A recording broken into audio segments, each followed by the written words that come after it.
attaque d'ampleur à Diapaga. Et d'ailleurs, on va voir des images de la caserne hein, quand elle a été investie par les djihadistes. Donc c'est la caserne de Diapaga qui est au sud de la ville et on voit.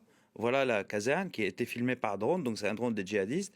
Et on voit les djihadistes qui sont à l'intérieur. Et c'est intéressant de le voir et de le dire parce que les autorités burkinabées, jusqu'à l'heure, nient la véracité de cette attaque à Diapaga et nient qu'il y a eu une attaque de cette ampleur-là.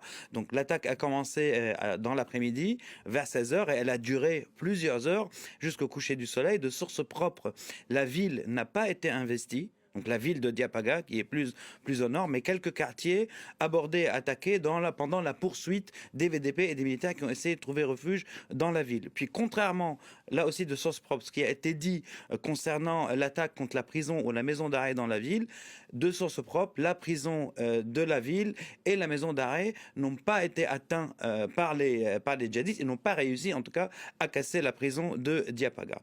Et après ces images d'attaque, on va voir les images de l'arsenal qui a été volé dans la caserne. Parce que qui dit attaque dit arsenal volé. Et quand on voit de quelle nature est cet arsenal, donc là c'est des mitrailleuses lourdes de 14,5, ils ont eu le temps de rassembler l'arsenal et de quitter la caserne après l'avoir contrôlé assez longtemps. Pour le bilan, on parle d'au moins 100 victimes entre les morts, disparus parce qu'il y en a encore, et les blessés.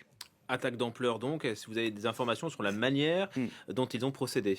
On va voir déjà sur une carte où se trouve la ville de Diapaga. Donc voilà la ville de Diapaga. Et puis la caserne au sud. Et puis voilà la caserne vraiment, telle vue satellitaire. Et comment l'attaque a eu lieu. Donc ils ont pris la route vers cette zone depuis le sud, la route, et ils se sont attaqués à la caserne. C'est intéressant parce que